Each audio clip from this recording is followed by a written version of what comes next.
March 22nd, 2015, Stella Lucas. So, may I ask when and where you were born? 30th of July 1916 in Hackney. And did you live there for most of your childhood? Or? I lived there until I got married, except for a short time after. No, I lived there until I got married. That was for sure. So were you an integral part of the community, and did being part of the Hackney community affect you? Very, very, very much a part of the Hackney community. My father was the mayor of Hackney, and from early childhood I had to go canvassing, and I knew exactly how to run an election. I could run it better than Cameron these days. I knew how to canvass. I knew how to get them to the polls. I knew everything from very early age. And my father was a very, very, very respected member of the Hackney Borough Council and of the Jewish community. He was the warden of the Hackney Synagogue, and I brought up full of community, communal work and civic work as well. Were your family quite religious, or? No, straightforward United Synagogue Jewish. We kept everything according to the book. Has that affected how you've lived your life? Always. In what way? Could you expand on that? Yeah, it's been lovely. It's been been leading a full Jewish life. I don't know how else to put it. I mean, go to Shul Shabbos and Yontif and kept the lights and the Shabbos kettle and, just a full Jewish life. Entertained. We always entertained when in my youth. We entertained on a Friday night and a Shabbos in Hackney for years. When I got married, I kept on the tradition. And it's been the same. I brought my daughter up in exactly the same way. It's been no problem at all. It's been a very lovely Jewish / communal life, right from the beginning. What would you say your fondest childhood memory is? Oh, fondest memories, I think, with family Sidorim. We had I seem to have unlimited uncles and aunts. I don't know where they all came from, but I had a lot of uncles and aunts. And we were a very close-knit family. The uncles and aunts visited, and my father being the eldest son of the family, so everything seemed to revolve around our house. We had an enormous house in Victoria Park Road, and it was always 16 rooms. They were all, every room was always full. There was always such a lot going on. And the biggest memory, of course, was the Sidorim. They were fascinating, absolutely fascinating. I just love them. I've tried to do it ever since, and we've managed so far so good. It's got smaller and smaller. We don't do 30s anymore, but in those days, 30, 35 for a Seder was just normal. Lovely. How do you think it has affected your life and how you have developed? I've developed my life in exactly the same way as I was brought up. My service to the community and my service, as I say, to any public work that's required. I've served on the Board of Deputies. I've served on the United Synagogue. I started the Central Inquiry. I've done so much for the community because I was brought up that way, and my daughter is exactly the same. She runs everything and does everything. It's running in the family. We've just brought it up to be that way, and I think it's a way of life, and I think everybody should follow it. I don't think anybody should say, I haven't got time. You've got to find time. You have to find time for everything. Living in the Hackney community, did you ever come across anti-Semitism, and how has that affected you? It never affected me at all until right this minute now, when I'm reading the papers and I'm getting hot under the collar and cold everywhere else. I think it's diabolical what's happening now, and I'm petrified, but I think we all are at the moment. But in my youth and right up till now, I never had any signs of anti-Semitism anywhere along the line, anywhere. Neither did my father. I said, no, we never had any problems, thank goodness. Very lucky. Yes, thank goodness. And where do you think anti-Semitism is going to, how it's going to affect Judaism from here? Don't ask me that question, dear, because I shudder to think. I absolutely shudder to think what could happen, and I don't want to think about it. I mean, maybe that's wrong, maybe that's what the German Jewish people did before the Holocaust, shut their eyes, it can't happen, but I'm doing the same thing. I'm shutting my eyes. I'm nearly 99. I can't face it. End of question. Sorry. It's fine. I'm going to backtrack a little. Okay. Could I ask about your parents and your grandparents and where they came from and how they came to be in Hackney? My father's parents came from Russia, settled in Jubilee Street in the East End of London. My mother's parents came from Poland and settled in Great Garden Street in the East End of London. And then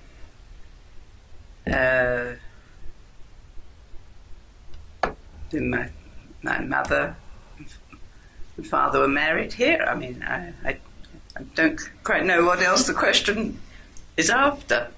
Do you think your Russian heritage has affected your Jewish tradition in any way? No way at all. In fact, it was so little. They were both born here. My parents were born here. My grandparents were immigrants. Both parents were born here. So it hasn't affected me in the very least. It's not at all. May I ask how your parents met?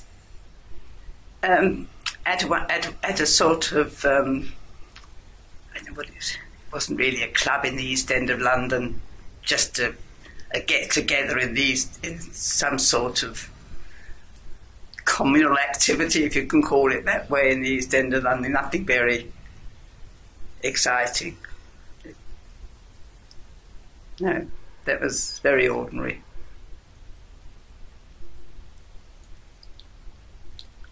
And when did you meet your husband? That's very different. My father, as I told you, was always running for elections. And at the last election, or the election where I met my husband, we were both 15. My father had succeeded in being elected, and he gave a party for all the youngsters who'd been delivering leaflets and throwing them through the door, and he gave a thank you party.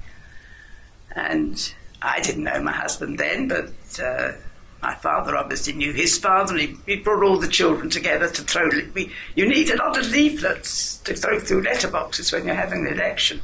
And at the end of the party, we were all going home, and this young boy said to me, "Would I like to come to the films?" I said, "Yes, please."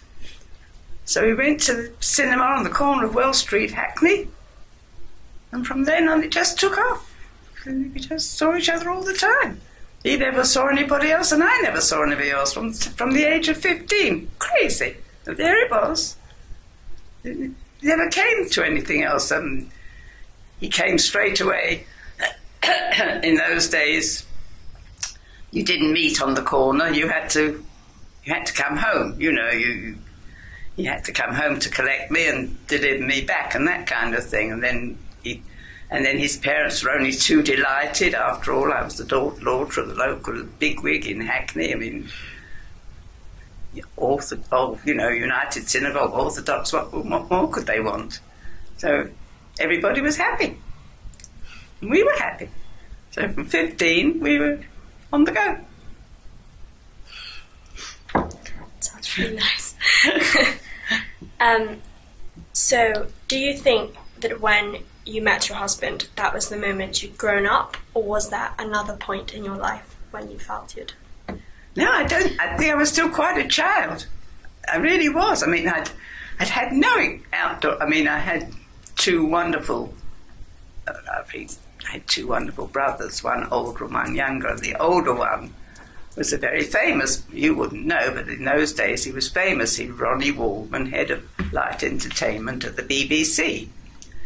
And he went to Oxford, and of course, as I'm beginning to walk out with my 15-year-old boyfriend, and at 16 or 17, Ronnie was already in Oxford, so Victor drove me to Oxford to visit Ronnie, and he had a great influence on us. He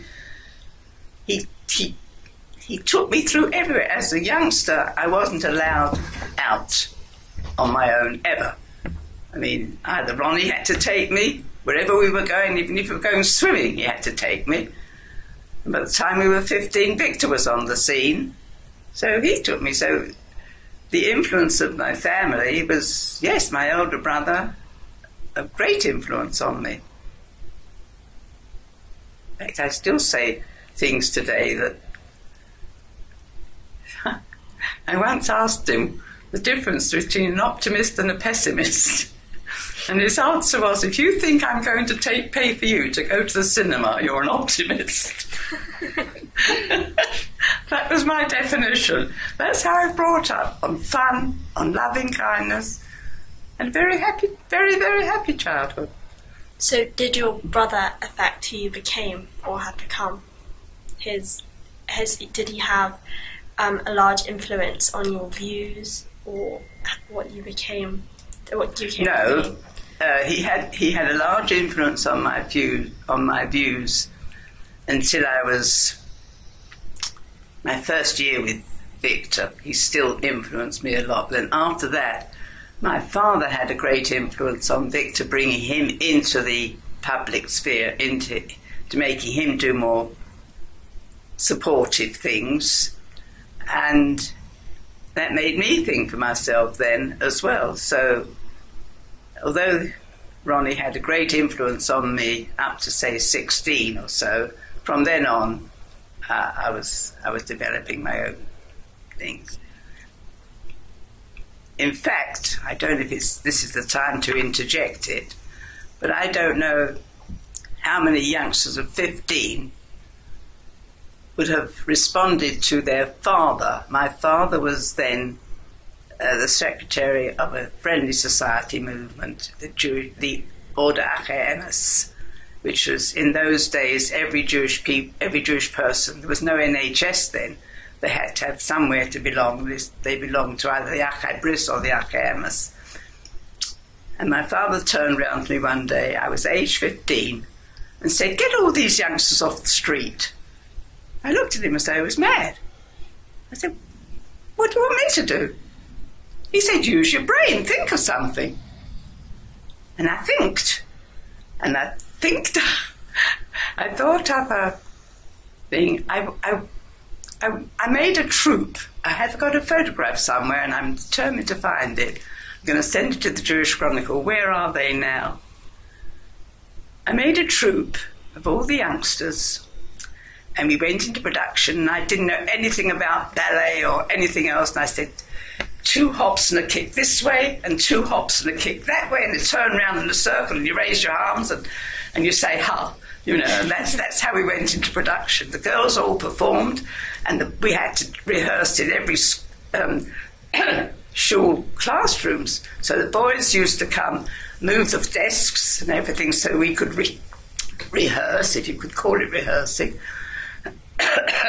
And we went into production, and the boys again did all that, and the girls did the rehearsal, and all the grandparents paid 50 pence or 5 pence to come in to see the show.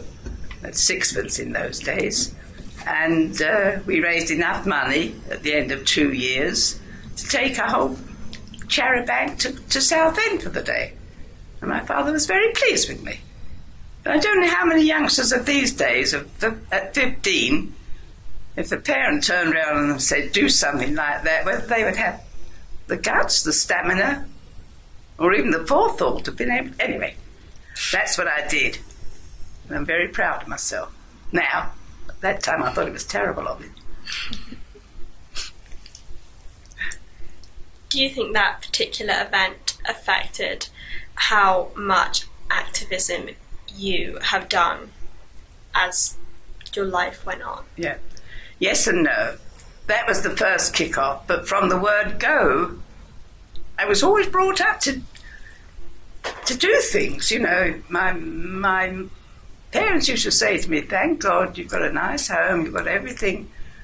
Just make sure that everybody you know is okay. And I've always been brought up to think that way all my life.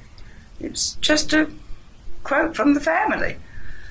I mean, that first thing, go and get them off the streets, I mean, I looked at him horrified, but he just smiled very sweetly and said, Stella, do what you're told. Do what you're told. So I've been doing that ever since, just thinking of things to help other people, and I've enjoyed it, and I've got a lot of nice things back from it. You know, it's been good.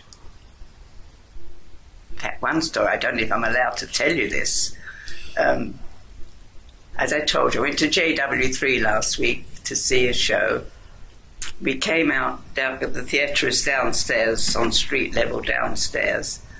My friend who was with me, as we were crossing the road, we went to step off the pavement and I lost my balance. I'm not terribly good. I use a wheeler when I go out.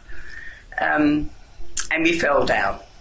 So we're both lying on the pavement, and the young gentleman tries to help me up, and I said, look, I'm a 2-ton weight, you need somebody else. Anyway, both people got me up and my friend up, and we brushed ourselves down, got in the car and came home. The next morning I found on my answer phone a message, Mrs. Lucas, are you all right? I'm worried about you. Would you please phone this number? Well, the number wasn't very clear, so in trepidation I dialed a number, and the gentleman answered, and I said, look, you may think I'm mad, but was anybody at your household at a thing called JW3 last night? So he said, is that Mrs. Lucas? I said, yes. He said, I'll put you on to my wife. The wife came on the phone and said, how are you? I was worried about you. I said, well, how do you know what went on? She said, it was my nephew that picked you up.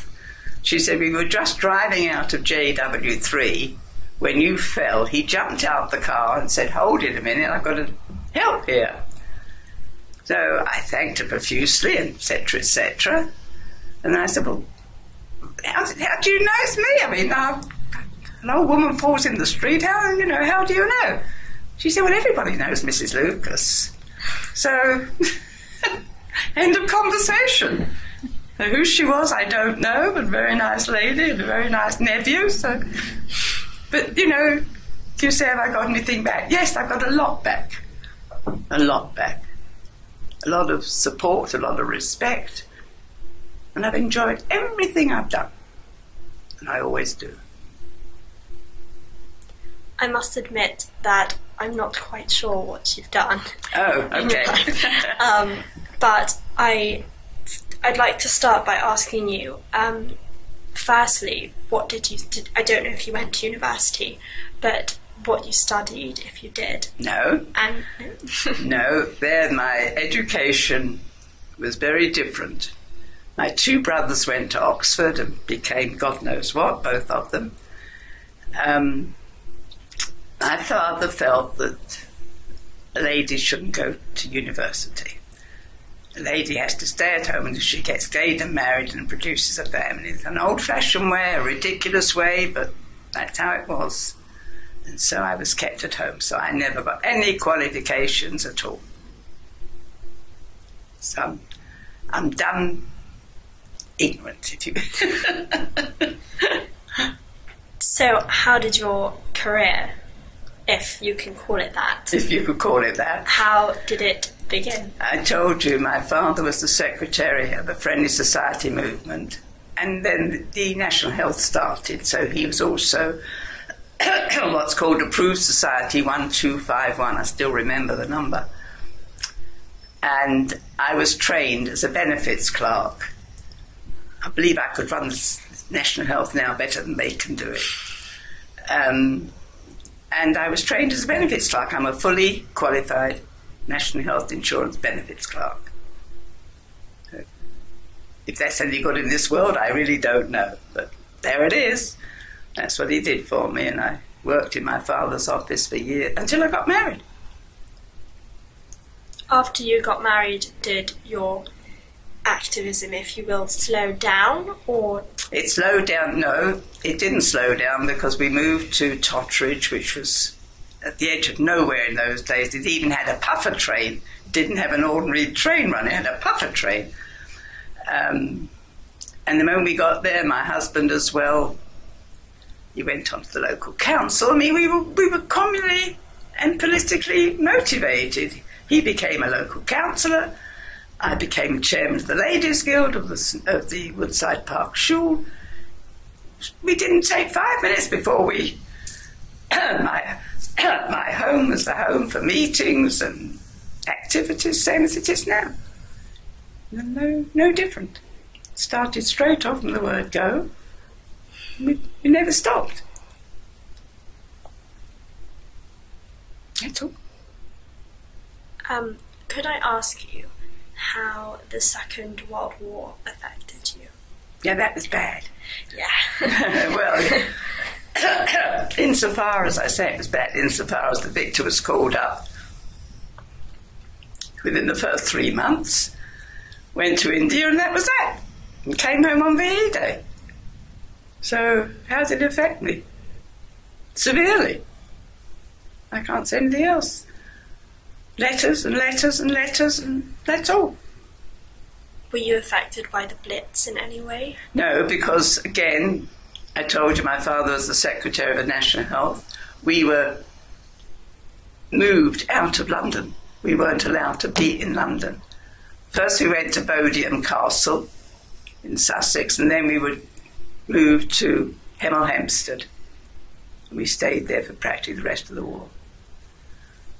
What's the matter with me? Choking myself. Would you like to get a drink or something? No, it's okay.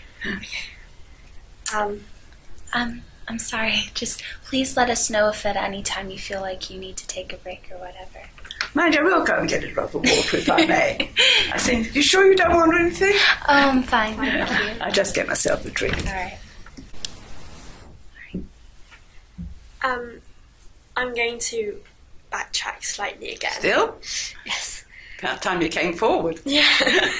I wondered whether you could tell me anything about your, I don't think it's the right word, but recreational interests, and whether they have deviated in any way as you've grown older. No way at all. I told you, I was brought up to work for the community, work publicly, and I've done it ever since. I have never stopped. My husband was on the local council until the war. When he came back from the war, he was local councillor. I canvassed for him, pushing a pram. Went up and down Totteridge Lane. Oh, yes, I did meet anti-Semitism there. Yes. I was in Totteridge Lane, very famous lane, very wealthy non-Jewish people, and I knocked to the door and said, I'm canvassing for Victor Lucas, your Conservative candidate. May I have your support? And she said, are you mad? He's a Jew. I said, but I'm his wife. She said, you can't be with a beautiful baby like that and a lovely lady like you. I said, excuse me, I am Jewish. Thank you very much. I walked away. Victor was horrified, and we had a local man, Jimmy Whitby, God, the name's coming back. He was a truly religious Christian, but honestly, and he took up the cudgels on our behalf. And he went hell for leather. And he came to every time I went canvassing, he came with. He stood on the podium on election day. He was out of this world wonderful. And Victor got in with the majority. But that was, now you remind me, yes, I did. How can you be Jewish, a beautiful baby like that and a lovely lady like you? Okay, sorry. What was the question? No, I'm just shaking my head because it's shocking. When I said interests, I meant more as in what films did you like, what novels did you love as a child, as a young adult? No, my whole life until I got married was the community, public service and the community. I never had time for okay, maybe once a month we went to a cinema, but there was no time. There was no time. We were busy. My father was busy from morning till night. We only ever saw him Friday and Shabbos. He was always busy with meetings, and my mother was the governor of a few schools. We were busy. We never had time for anything like that. Now I come to think of it, it was diabolical, but it wasn't. Did you ever have any self-doubt about what you were doing, or did you ever have an urge to rebel against what your father was asking? Never. No. No. The answer is no. Okay. No. You brought up in it, you just lived it, and I loved it. And I've done it ever since, and my family knows. My daughter's the same. She only runs at Stanmore. It's nobody's business. And I got the award for the Volunteers Award last year. The Community Volunteers Award for service to the community. I've got a whole thing inside, a statue, you know.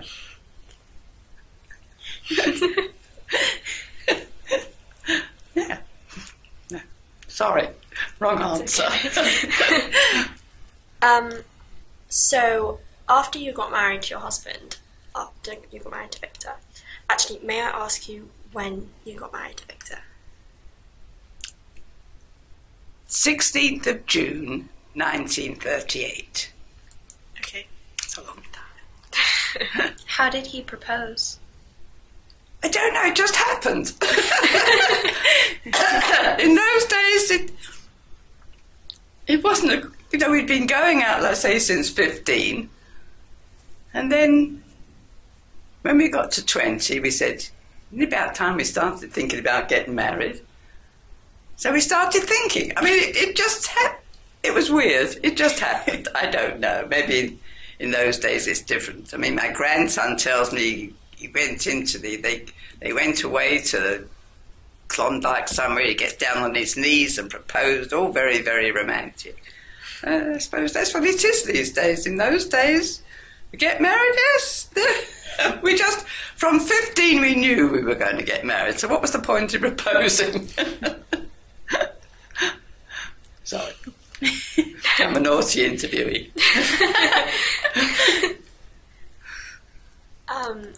So, since you got married to Victor, did you... It's the wrong phrasing. So, what do you think have been your biggest and greatest achievements to date in terms of... Wow. Let's start with Victor. President of the Anglo-Jewish Association, Vice President of the Board of Deputies, President of the United Synagogue, formed the Jewish Property Federation, planted a tree, his name in the Property Federation, in the middle of, outside the law courts. There isn't anywhere that he hasn't taken me. There isn't anywhere, Buckingham Palace, Windsor Castle, that he hasn't taken me, where I haven't been entertained. Add that to where my father, well, he died very, very long time ago, but where we went with him in those days different. Then Ronnie, everywhere with Ronnie. I opened Lord's, something at Lord's with him. We was the Lord's Taverners, I don't know what you call it, I can't remember.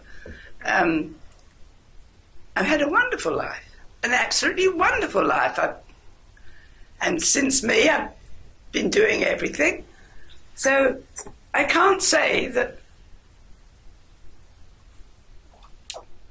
any one thing stands out. I've done so much with Victor, so much with him, so much with Ronnie, my parents. And now I've been doing things on my own. So I can't pick out any one thing. I really can't.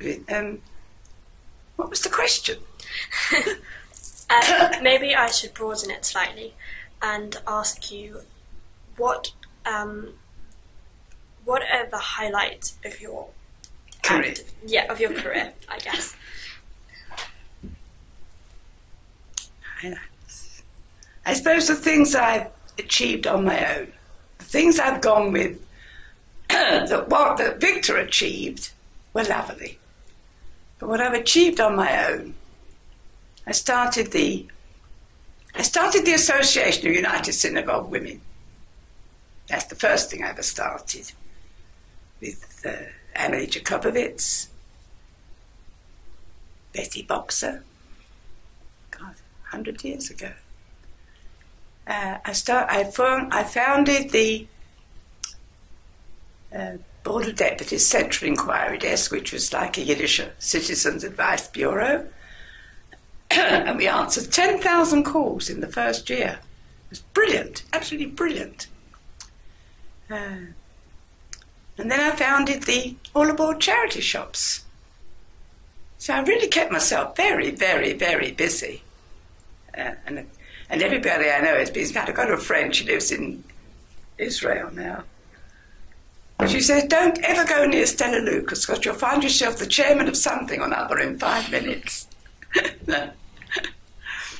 No, I have been very busy and I've had a very fruitful life, and as I say, I even got an award for it, so can't be bad. So has this all affected your Jewish cultural identity in any way? Not in one iota. What has, may I ask? Because I received it, last year or the year before, my shoes thing for the woman, for the woman of the year or whatever you call it, in my shoe. So,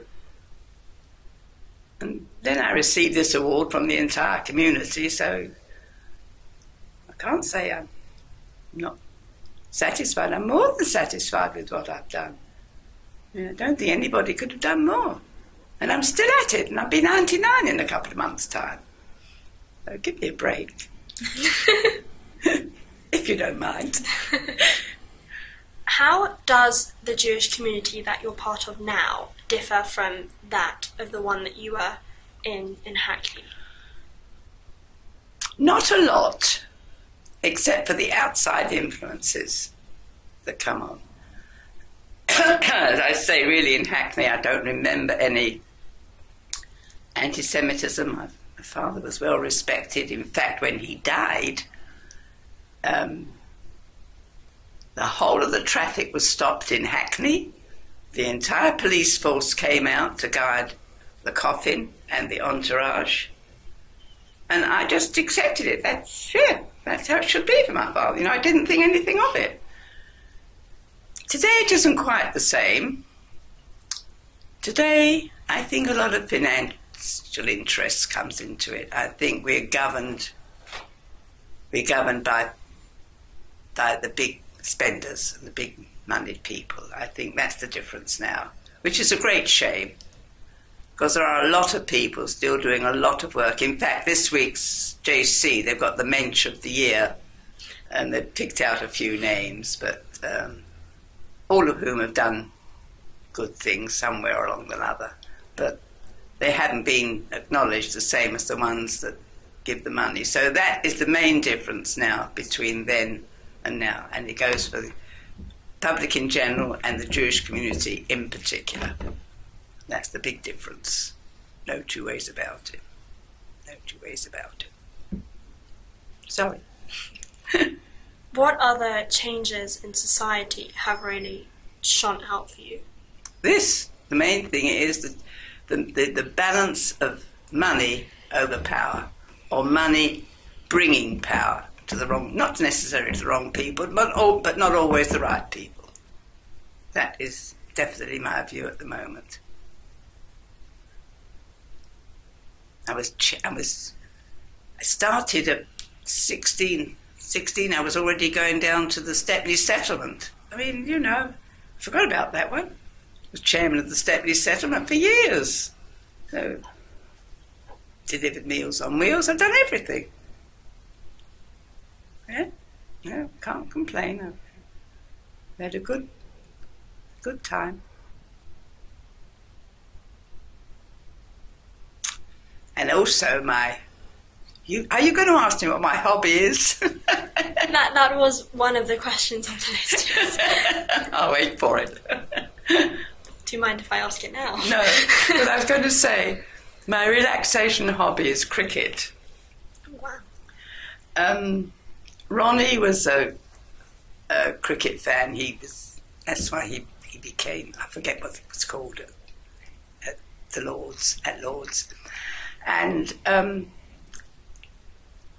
he made me interested in cricket, and Victor. We were both very interested in cricket. In fact, Victor was an MCC member, which is the highest you can get. And unfortunately, he would, in Lord's, in front of the pavilion, there are various seats with names on it. And his was the next name to go on a seat. And he died just before. He had the letter in his hand when he died telling him that his chair, the name was going to be his name. He treasured that, he really did. And I was very sorry that he just missed it. Anyway, I have made tea in the box at Lord's for nigh on 20 years. And last summer, I gave it up. I said to them, I'm giving up now. I said, by the time next summer comes, this summer I'll be 99. What do you expect of me? Give me a break. They wouldn't give me a break, but anyway, they gave me a break. At that time, Lord's was celebrating its 150th anniversary. So I bought a ticket as a supporter of Lord's. I went to the lunch in the long room of the pavilion. Lovely venue, couldn't be better. And when I get there, I'm talking to everybody and having a drink, and then it comes to take your seat. So I run up to the thing to see where I'm sitting, plan. Top table. Must be a mistake. What am I here? All the wonderful cricketers, what am I doing at the top table? So I wait till everybody sat down, and I crawl in and tucky from there, next to the chairman. I sit down, I think they must have made a mistake. I don't know what the hell I'm doing here. I'm sitting down. And I've got my salad, and they're all eating whatever they're eating. And people are talking to me, and I'm beginning to have a nice time. I said, okay, maybe I am supposed to be here. Eventually it comes to the speeches. The chairman gets up and says, before calling upon our eminent speaker, I think he was Andrew Strauss, who's the ex-captain of cricket, if you know the name at all, famous name, I have a very pleasant duty to perform. I want to tell you that my lovely lady sitting next to me, who's been making tea in our box and I'll tell you what we raised the money for, and raising money for all our young cricketers who can't afford training to go abroad to be trained, has now decided she's going to not do it anymore. So a voice from the back of the room says, why isn't she going to do it anymore? The chairman says, I will leave Stella Lucas to reply to that on her own. So I got all these wonderful plaudits and everything else. When I got up to reply, I thanked them very much. Wait a minute, they presented me with a book signed by Andrew Strauss, which I treasure. I didn't get a bunch of flowers. I got a flowers the size of this table. Took 2 people to carry it for me, like a thing of flowers like you never saw. Mad. And some fruit, a basket of fruit. So I got up, obviously, to thank them, and I said that I was giving it up because I was going to be 99 this summer, and I didn't think that at 99 I could possibly do it again. So the man at the other end says, by the look of you, lady, you could do it for another 10 years. I said, OK, maybe looks deceiving, but I'm not, please forgive me, but I'll support. I'll bring you cakes, which my daughter made, my granddaughter made. We took kosher cakes, and whenever I was on, the word went around Lords, Stella's on, kosher cakes, boys, come on. They all came in for tea. So anyway, when it came to going home after this lunch, I said to the chairman, I came with my pusher, how am I going to get home with all this? So he said, I'll get you a taxi. So they hired a taxi, and the taxi backed into Lord's in front of the pavilion, which is sacrosanct. You wash your feet before you stand in front of the pavilion. And all the staff of the pavilion are waving me off, and good luck, and see you soon, and don't go away, and all the rest of it. When we came back here, I said, I'm getting out now, thank you, just give me all these things, and the porter will take them up for me. The taxi driver said, well, who are you, the Queen of England? So I said, no. I said, how much is it? He said, I can't charge the Queen of England a fare. So he didn't charge me my fare money from there. So that was my lovely day. That's one of my lovely memories of Lord, of a day of really, really, really wonderful thank you for what I had done. We raised money. We charged 50 pence for a cup of tea and 50 pence for a piece of cake. And if you went in anything in Lord, you paid £2.50 for a coffee or a tea. We charged in my box 50 pence for a cup of tea and 50 pence for a piece of cake. And with that money, we raised sufficient to send Andrew Strauss, when he was 15, Captain of England. He was 14. He had no money. Well, his parents couldn't afford to send him training. We paid from my daughter's cakes and my granddaughter's cakes. We paid for him to be trained, and he finished up as Captain of England cricket. There we are. So I thoroughly enjoy my cricket, and I still go. That's my hobby. and all the communal work I do. But that's the outside one. I did not know that was where Andrew Strauss got his beginnings. Yeah, that's where he began. And I tell you something, he is a gentleman to his fingertips. When he became captain, when he was first appointed captain, he came into the box to thank us for giving him the start. Now that's a gentleman, to remember that you couldn't afford it and that somebody helped you. That's a gentleman. No, I mean it. I'm very proud of him. I'm very proud of the book he gave me. To Stella. Sorry. I'll drive you mad, a pair of you. No. It's very interesting. I do watch cricket occasionally with my father, so You can tell him. Yes, he'll be very excited. I think the lovely thing is Stella's on, boys, kosher cakes in the box.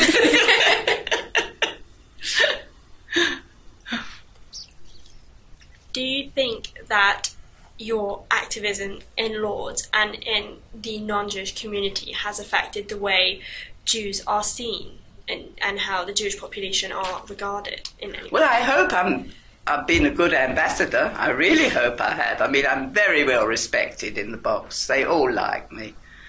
I mean, even the ones that always grumble at the tea. Good cup of tea, Stella. Up to standard. You're up to standard. Stella's on. Good cup of tea. I've been a good ambassador. I really have. And so was Victor. Really. When he went out with the Duke of Edinburgh, we had nothing to be ashamed of. He was very good. Yeah.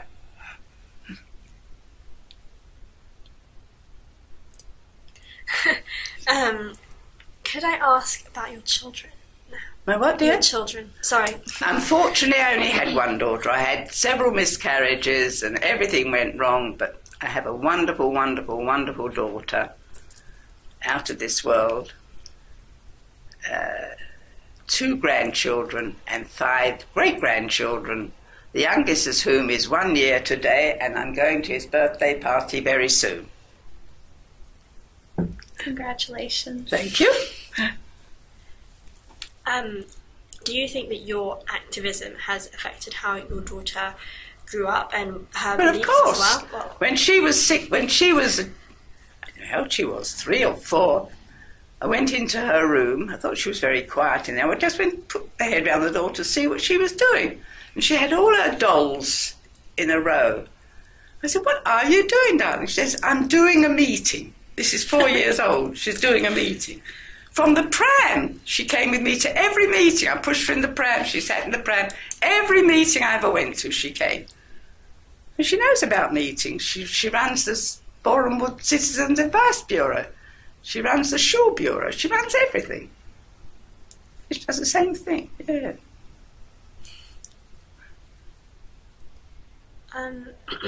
Sorry.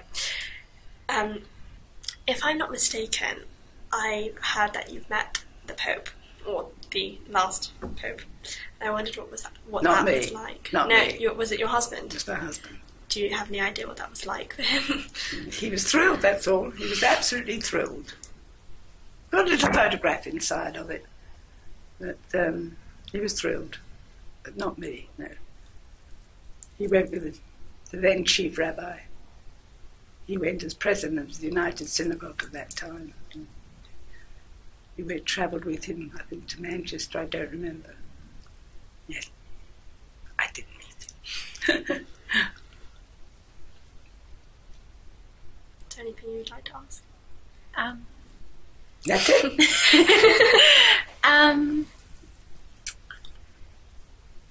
I do have one question, if that's all right. I was just wondering, you said that you weren't allowed to go to university. Yeah.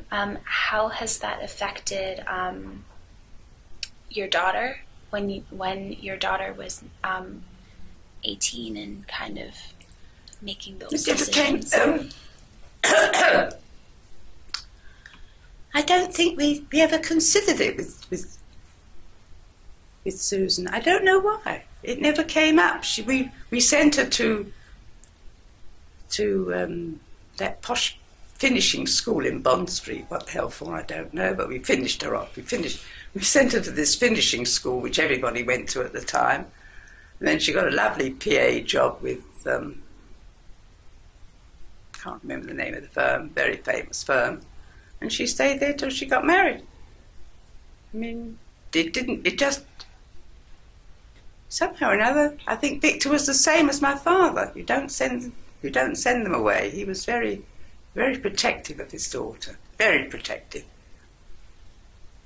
And yeah, maybe that was it. But both grandchildren have been. Both my grandchildren have been to university, so.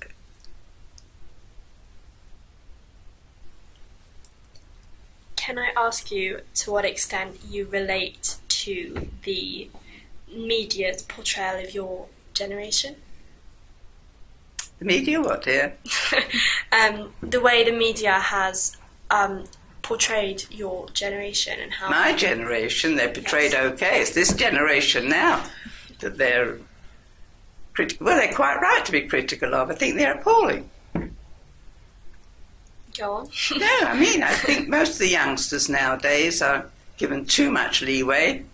I'm even talking about my own great-grandchildren, so I'm not... although the eldest one has kicked up his boots, he's doing good.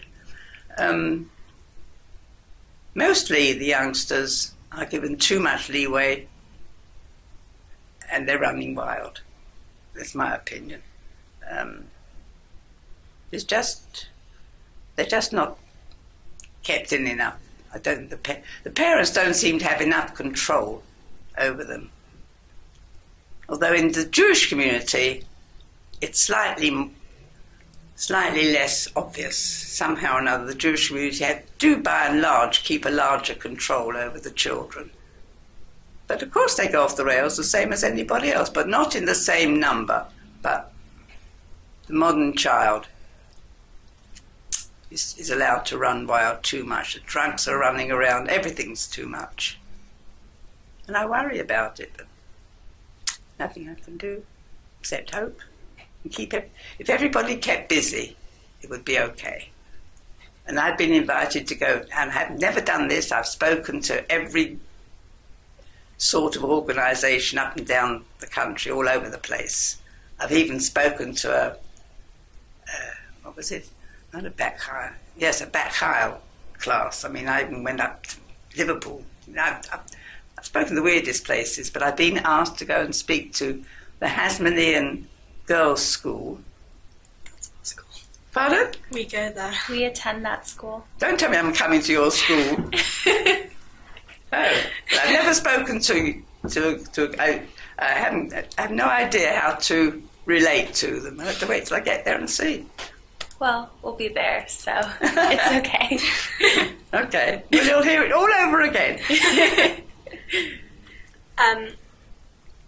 One final question I'd like to ask you is, well, I have another one actually, but one question I would like to ask is, do you have any regrets in any way? Not really. Okay. Not really. I regret, of course, that my husband died too soon, but no. No, I don't. No, I don't think so, dear. Okay. And finally, I would like to ask whether you have a message for the project or any advice for future generations. But yes, what I would say to Tasman when I come, just use your brains. It's there, you've got it, and there's so much to be done all over the place. I don't care what you choose. You'll find something that needs doing. You know, there's always a gap. There's always a loch, in my Yiddish expression. There's always a hole somewhere that needs filling. You just got to find it. It's there. Whether you take the youngsters, the old people, take anything, any part of the community needs help. And anything you can do to help would be wonderful, would be a blessing to Hashem. Really. Thank you so much. You're welcome. Well, this is a test for you, is it? Yeah. If you don't mind, could you please state your name, date of birth, and place of birth? My name is Stella Lucas.